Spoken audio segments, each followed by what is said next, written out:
آج مختصر سا پیغام ہے مگر بڑا نصیحت آمیز پیغام ہے، آپ اس کو ضرور سنیں اور ثواب کی نیت سے دوستو احباب تک اس کو ضرور پہنچائیں۔ دور حاضر میں ایک چیز بڑی کثرت سے پائی جاتی ہے، یعنی شکوہ عوام میں بلکہ بعض جگہ خواص میں بھی دیکھا گیا ہے کہ ایک چیز کا زیادہ لوگوں کو شکوہ ہے، وہ یہ ہے کہ حضرت غریبی پیچھا نہیں چھوڑتی، محتاجی پیچھا نہیں چھوڑتی۔ تو یہ غریبی کیسی دور ہو، محتاجی کیسی دور ہو، انسان کی پریشانیاں کیسے ختم ہو، اس کے بہت سارے اسباب بتائے گئے ہیں قرآن و حدیث میں کہ کن کن وجہ سے انسان کو غریبی مفلسی آتی ہے، لیکن ہم وہ 7 ایسی چیزیں جن کی وجہ سے انسان غریبی میں محتاجی میں مبتلا ہو جاتا ہے وہ آپ کے سامنے رکھتے ہیں۔ پہلی چیز یہ ہے کہ ہم بتایا گیا کہ نماز کو جلدی جلدی پڑھنے سے، یعنی نماز کو مکمل طور پہ اس کی ادائیگی نہ کر سکیں، پورا رکوع نہ کر سکیں، پورا قیام نہ کر سکیں، سورتوں کی تلاوت پوری نہ کر سکیں، تحیات پوری نہ پڑھ سکیں اور اس کو یوں ہی ادھوری طریقے سے پڑھیں، تو یہ نماز جلدی جلدی اب پڑھنے سے یہ بھی انسان کو محتاجی اور غریبی مبتلا کر دیتی ہے۔ دوسرا یہ کہ کھڑے ہو کر پانی پینے سے محتاجی غریبی آتی ہے، منہ سے چراغ بجھانے سے محتاجی غریبی آتی ہے، آستین یا دامن سے اپنے منہ کو صاف کرنا، اپنے کپڑوں سے اپنے منہ کو صاف کرنا، یہ بھی غریبی اور محتاجی کا سبب بنتی ہے، اور بعد نماز عصر سو جانا یہ انسان کو محتاجی اور غریبی میں مبتلا کرتا ہے، اور 7ویں بات یہ ہے کہ فجر کی نماز کے بعد بھی سو جانا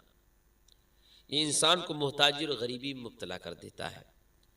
تو یہ 7 چیزیں ایسی ہیں جن سے انسان کی محتاجی اور غریبی کا دروازہ کھلتا ہے۔ اب آپ اگر آپ میں سوچے کہ آپ کو غریبی یا محتاجی یا مفلسی کا سامنا نہ کرنا پڑے تو نماز کو نہایت ہی حضور خشوع کے ساتھ پڑھیں، نماز کو اس کے ارکان اس کی ادائیگی کے ساتھ ادا کریں۔ کھڑے ہو کر پانی نہ پیئے، اس لیے کہ کھڑے ہو کر کھانا پینا اسلام میں جائز نہیں ہے۔ یہ کھانا پینا کھڑے ہو کر جو آج مسلمانوں میں پیدا ہو گیا، شادی میں، بیاہ میں، چوراہے پہ جاتے جنگل میں، منگل کہیں پر بھی ہیں، بس کھڑے کھڑے کھانا کھا لیا، کھڑے کھڑے پانی پی لیا، اس سے بیماریاں بھی بنتی ہیں اور محتاجی کا سبب بھی بن جاتا ہے۔ تیسرا یہ کہ منہ سے چراغ نہ بجھائیں آپ، جیسے آپ نے سنا ہے یہ بھی کوئی اچھی بات نہیں، اپنے منہ کو آستین سے صاف کرنا یہ بھی غلاظت ہے۔ عصر کی نماز کے بعد تو سونا نہیں چاہیے، بعض بزرگوں نے یہ لکھا ہے کہ عصر کی نماز کے بعد اگر کوئی سو جاتا ہے تو یوں سمجھے کہ اس کو پاگل ہونے کا، مجنون ہونے کا اندیشہ ہے، اور فجر کی نماز کے بعد سونے کا تو قطعاً حکم ہی نہیں ہے۔ حضرت سیدہ فاطمہ رضی اللہ تعالیٰ عنہ واقعہ یاد آیا کہ فجر کی نماز کے بعد ایک مرتبہ سو گئی تو حضور پاک صلی اللہ تعالیٰ علیہ وسلم حضرت سیدہ فاطمہ کے پاس پہنچے، ارشاد فرمایا فاطمہ فجر کی نماز کے بعد نہیں سونا، اس لیے یہ بھی لکھا ہے کہ فجر کی نماز کے بعد سونے سے اعمال ضائع ہو جاتے ہیں، اور یہ بہت بابرکت وقت ہے۔ حضور علیہ الصلوۃ والسلام نے فرمایا صبح جلدی کرو، اور صبح کا وقت بہت بابرکت وقت ہے، روزی کی تقسیم کا وقت ہے، مگر افسوس کے ساتھ یہ کہنا پڑتا ہے آج قوم مسلم میں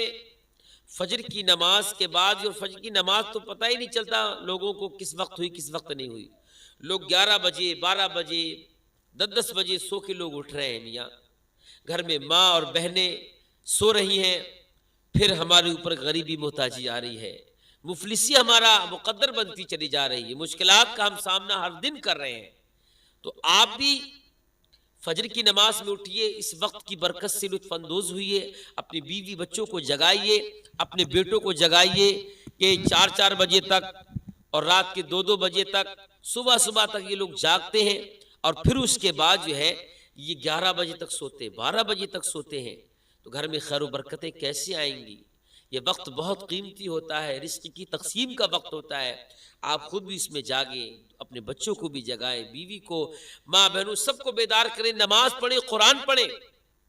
اور اللہ کے رسول علیہ السلام نے فرمایا فجر کی نماز کے بعد جو دعا مانگی جاتی ہے اللہ اس دعا کو قبول فرما لیتا ہے۔ تو دوستان محترم،